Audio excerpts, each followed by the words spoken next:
What's up YouTube, it's your boy Nash here, welcome back to the channel and welcome to another episode of Yu-Gi-Oh's Biggest Issue. This week's episode is yet another history lesson on another hidden arsenal archetype, and this one is Fabled. Fabled is actually one of the more, I guess you could say one of the more interesting yet unique archetypes. So the Fabled, also known as the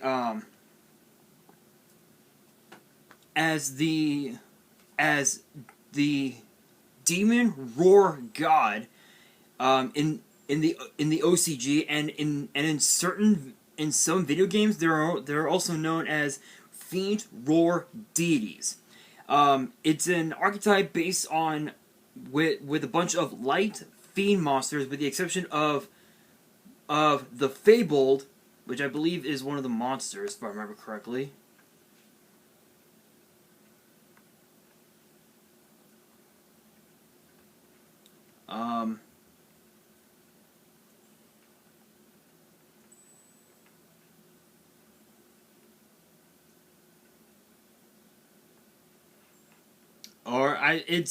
It is part of the it's somewhat part of the archetype, but it's not like, yeah, you guys get the idea on that one.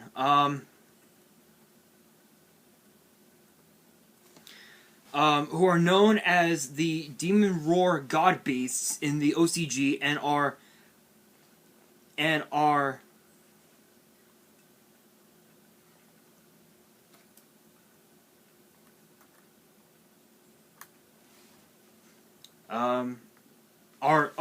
hold on. Are an archetype of light fiend monsters, and in parentheses it says, with the exception of the Fabled, who are known as Demon Roar beasts in the OCG and are beast monsters.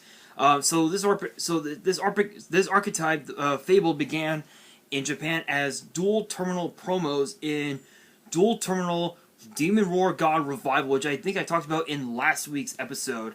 With, if I remember correctly, which one was it? With Jirax, actually, if I remember right. It also continued in Dual Terminal Champion of Chaos, and their effects are mainly focused on discarding cards from their controllers' hands to the grave in order to activate their effects, which was a pretty interesting deal.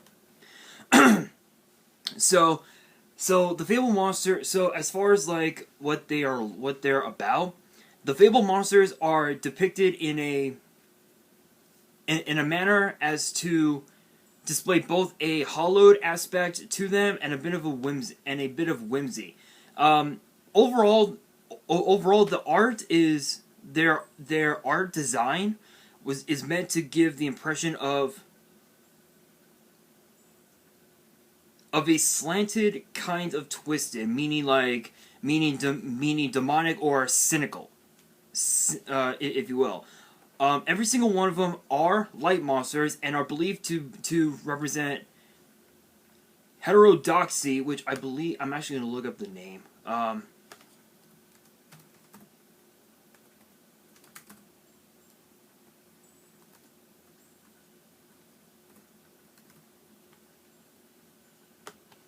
Which I'm actually going to look up the name right now, which means deviation from accepted or orthodox standards or beliefs.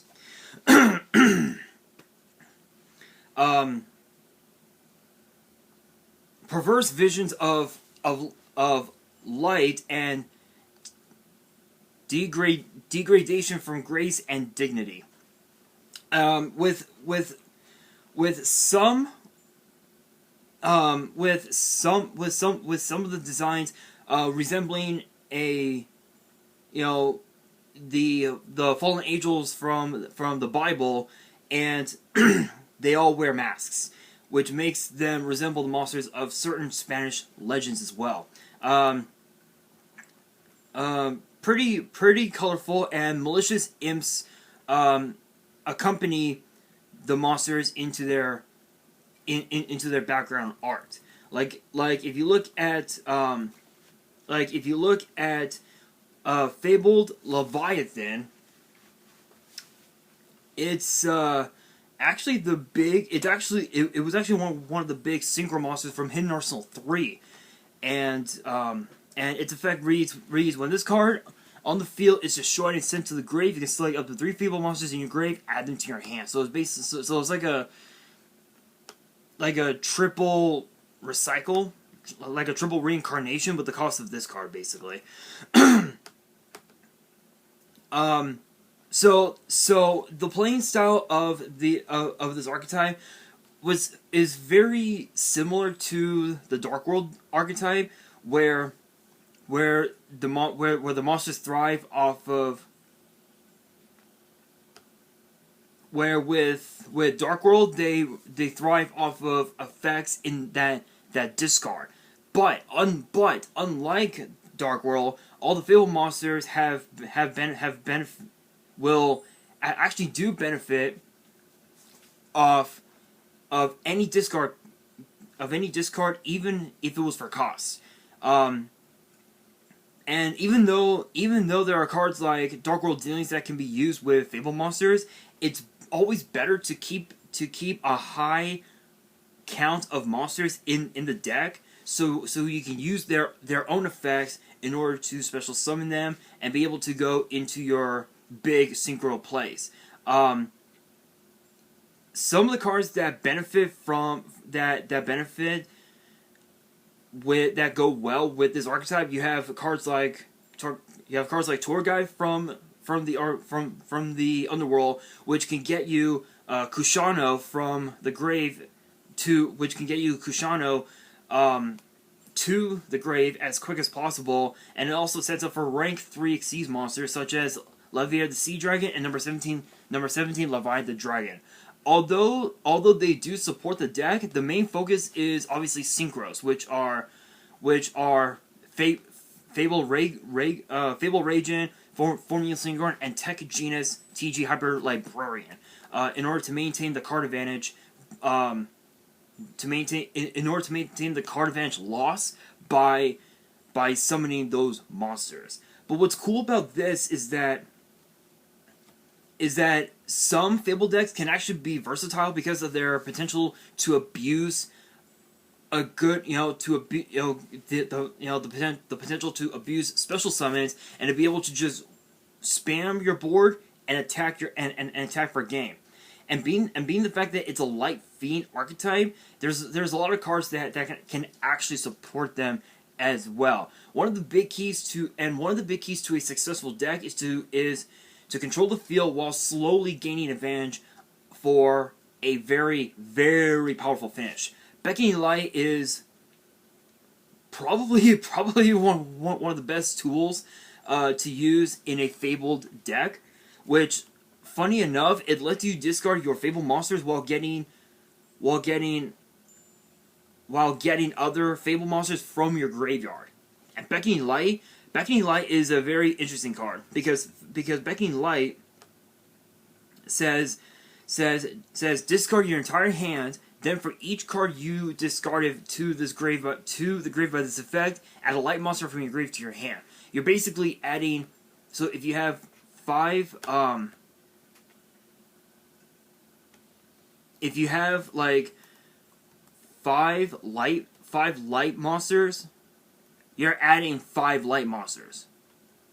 If you sent your 5 cards to the grave, you're adding 5 light monsters from your deck to your hand. Beckoning Light is really good. Was a really good card in this deck. You can also send Fabled monsters from the deck to the grave by using Light Sworn, by using Light Sworns. Card Trooper was another pretty good one. Even Fool's Burial as well. A few other cards that are really good for this deck are Phoenix Wing, Windblast, and Rokeki Break, which are basically other tools to wipe out, back row, and even also monsters on your opponent's field, which can give you even more even more of an advantage to control the field and attack for game. They're really handy for basically allowing you to disrupt your opponent's plays, discard your Fabled monsters, and by combining them with a card like the Fabled Cat Sith, you have a pretty powerful removal tool. Tour Guide basically lets you get Fabled Kushano for your rank 3 Exceeds plays, which is perfect. In which Kushano is perfect for sending up your dark monster plays and your chaos plays as well. Funny enough, just so very kind of similar to the Dark World archetype, Fabled also focus on special summoning without using up the normal summon, which is absolutely insane. One of the big cards that they can also use are Monarchs. So Caius the Shadow Monarch would be another good one because it removes your opponent's cards while getting a monster with good attack, which can be later used as single material for a dark, and which can be used as single material and a dark for chaos support. You can also go so far as to adding Rise of the Storm Monarch and mix it in with Phoenix Wing Windblast. You basically get to pop 2 back row, basically. It's just that simple. One of the big keys to stopping your opponent's OTKs are cards like Battle Fader, Trigoedia, and Gorz the Emissary of Darkness. Gorz was a really powerful card back in the day. Nowadays, it doesn't see all that much play. I know that I've seen a couple decks that run it, but it's just not that good nowadays. They also benefit from using cards like Shining Angel and Honest, which can be returned from the graveyard by the effects of Beckoning Light, crazy enough. Another way around is actually to use the Tech Genius engine, the TG engine, Warwolf, Striker, and also focuses on beast support like Horn of the Phantom Beast to make good use of the Fabled sub archetype, which again the archetype known as the Fabled is part of the Fabled archetype, but it's more of a sub side. It's more of a side archetype, if you will. And just to name off some of the other cards that can benefit from the archetype, you have cards like Cephalon, the Ultimate Time Lord. You have Snipe Hunter, Stygian Street Patrol. Link monsters would be good. Firewall Dragon, Pre-Errata, of course. Borderload Dragon, Topologic Bomber, and even also VLAN Hydra, which I believe is indeed a Link monster. Did we get this one? I don't think we got this one. No, we did not. We did not get this one. This is one that we're still missing, I believe. Yeah, we're actually still missing this card. And it's actually a V-Jump promo. So VLAN Hydra is a light attribute Link 3 Cyberse with 1900 attack and requires two or more monsters except for tokens. And its effect reads: gains 300 attack for each monster code linked to it. You can target one Link 3 or lower monster code linked to this card. You cannot special summon monsters with the same Link rating as that monster for the rest of this turn. Also tribute that monster, and if you do, special summon VLAN tokens, which are Cyberse Light, 1 star, 0 attack, 0 defense, equal to the tributed monster's Link rating. You can only use this effect once per turn. So with this, you're basically able to use those tokens to go into your synchro plays and even also your Link plays, if at all possible. Excuse me. If at all possible. There are several different decks that you could build with Fabled. One of them was Reigen Turbo.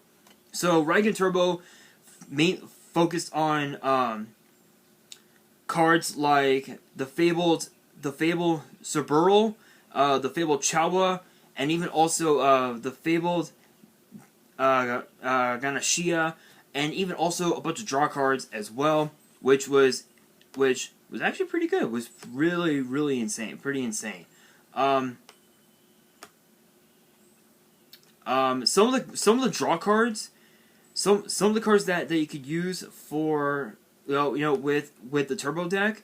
You as far as like the spells, you have cards like Dark World Dealings, Drag Down into the Grave.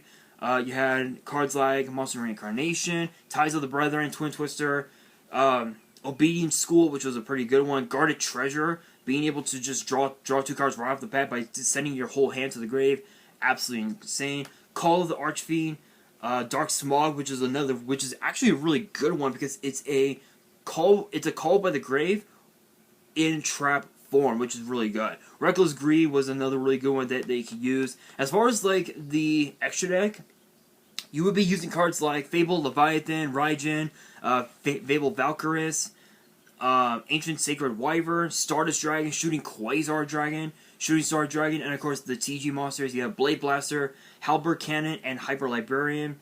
The Link monsters, Halka Vibrax, probably the most obvious. For the Xyz monsters, you had Idris, Keeper of Armageddon, Levier the Sea Dragon, Tyrus, Keeper of Genesis, which I believe that was seen in, what was it, Generation Force, if I remember correctly. And then also you have Ghost Trick Alucard, which, truth be told, a lot of the vampire vampire cards, what many people don't know is that it's based on certain animes that have a bunch of vampires, and one of them, Castlevania, the most obvious in my honest opinion. Now there was another deck. You had Reigen Turbo, which in which the monsters that you would use would be Snipe Hunter, Doppel Warrior, Fable Cruz, I believe, Kushano, Raven, just to name a few. The Synchro monsters, you had Raijin, Valkyris, Ancient Sacred Wyvern, Ancient Fairy Dragon back when it was legal. And then for the spells, you had Desynchro, Drag Down to the Grave, Guarded Treasure, just a bunch of like draw cards and like a bunch of like control cards that you could use for to build a deck. Those are like the only 2 like good decks back in the day. However, its weakness though, there's actually quite a few weaknesses. So you have cards like Silent Graveyard, which can stop effects in the graveyard. So it's basically a quick play Necro Valley, so to speak. Soul Drain, and the End of Anubis, and just those 3 alone can severely slice into the Fabled,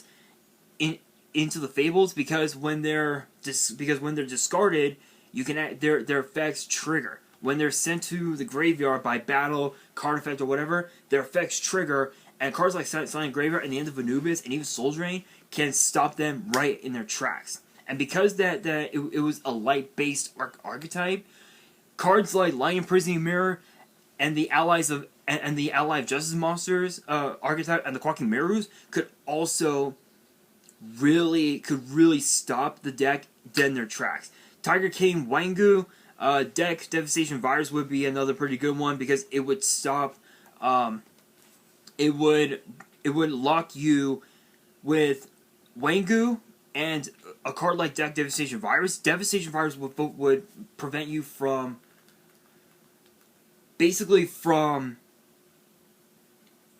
summoning your synchro monsters, and they would lock your tuners out like Chawa, Ruby Ruda, and Cerebral. Skill Drain and Mind Drain are probably two of the best ones because Skill Drain focuses on cards on the field. Mind Drain focuses on cards in the hand. And I actually have my copy of Mind Drain right here. And tribute to this card was released in Lord of the Tachyon Galaxy. It was like 2013. And this card was actually short print. So its effect reads activate this card by paying 1,000 life points. Effects of monsters in the hand cannot be activated. This card can not only stop the Fabled, It can also stop hand traps like Ash Blossom, Ghost Ogre, and even also affect Veiler as well. Protector of the Sanctuary can also actually seize Fable Raijin's one-time draw replenish, as well as basically your search cards as well. And cards like Drop Off and Drastic Drop Off. I'm actually curious about Drastic Drop Off. I think it's similar to Drop Off, but it's a little different. When your opponent adds a card or cards from their deck to their hand, including drawing them, they must discard one of those cards. And funny enough, it's a counter trap. It is a counter trap, which is pretty insane. Pretty fucking insane. So yeah, basically this would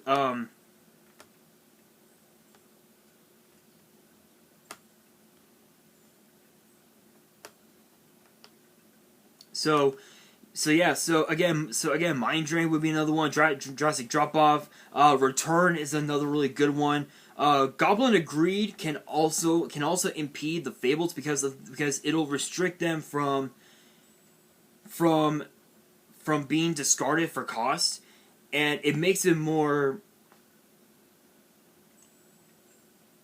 laborious to use them. So there are so many different cards that they can use against Fabled, but these are just some of the different cards that they can use to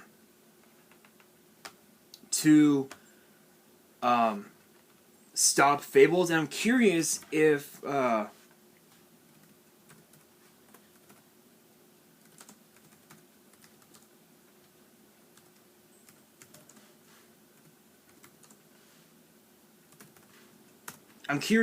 actually topped any like YCSs or anything. That I'm actually gonna look online.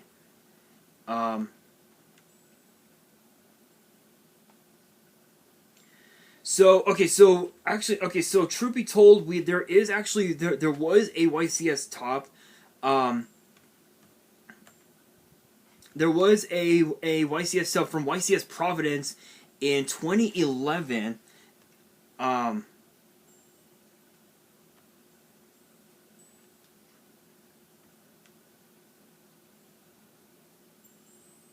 From 2011, this is what was the guy's name?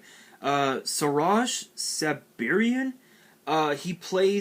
He actually got top 32 playing Fabled, and I'm curious as to what his deck was like.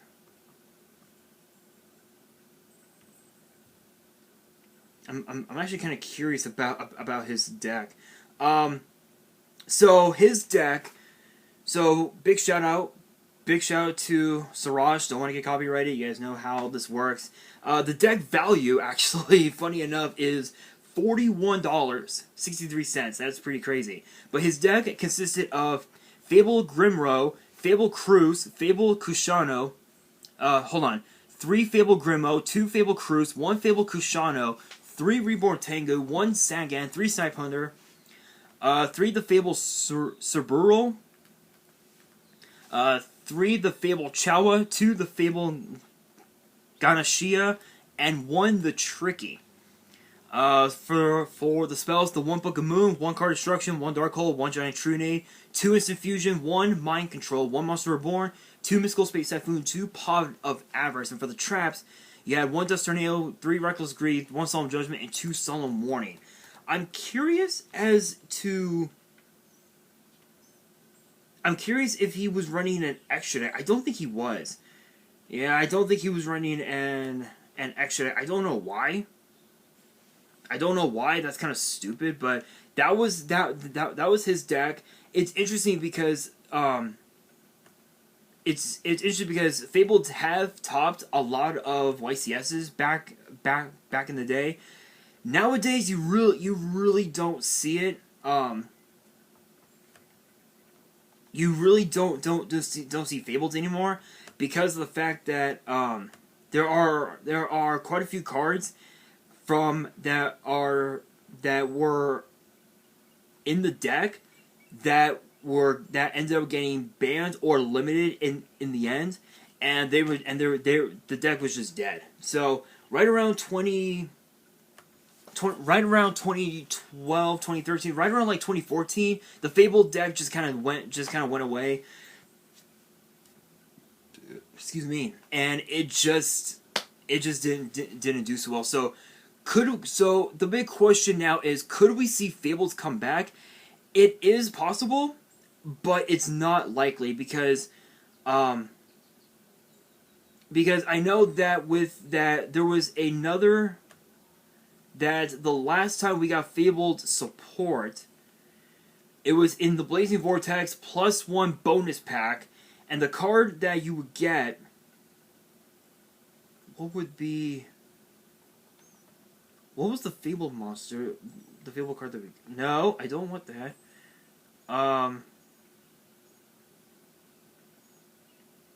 Oh, right. Fabled and Wrath. Fabled and Wrath was the card that you would that was the promo card, so to speak, and its effect reads: if this card is special summoned, your opponent can discard one card to negate this effect. Otherwise, you draw 2 cards, then discard 1 card. So with that fact, it was basically Graceful Charity. Basically, if a monster or monsters is sent from your opponent's hand to the grave, except during the damage step, you can target one of those monsters, special summon it to your field, but negate its effects. You can only use each effect once per turn. So basically, what you would do is you would activate a card like say Dark World Dealings, or even also Drag Down into the grave. Your opponent would send a monster from their hand to the grave. You activate Anrat's effect, special summon it, but you would have to negate its effects. In which case, you could use that monster to go into a rank 3 or potentially a rank 4 Xyz play, depending on depending on the level of that monster. So it was a pretty good. It was a pretty good effect. It was a really good effect. It's a really good effect. But could we see this deck come back in today's meta? It's possible. It's possible. But if we got additional support for them, I feel like maybe it could be viable. But I really don't see that happening anytime soon. But guys, that is going to do it for this video. Question of the day, and I'm very curious about this. Did you guys play Fables back in the day? If so, what Yu-Gi-Oh events did you take it to, and did you get a top? Let me know in the comments below. And that is going to do it for this video. Hopefully you guys enjoyed. If you did, make sure you guys smash that thumbs up button if you guys are new to the channel and you guys want more episodes of Yu-Gi-Oh's Biggest Issue, which gets posted every Friday. Make sure you guys subscribe to the channel and hit that notification bell so you guys do not miss out on any new content that comes your way. And be sure to follow me on Twitter and Instagram. All the links will be down in the description. And if you guys have fan mail that you want to send me and want me to open up on the channel, my address will also be in the description as well. And on that, this is your boy Nash, signing out.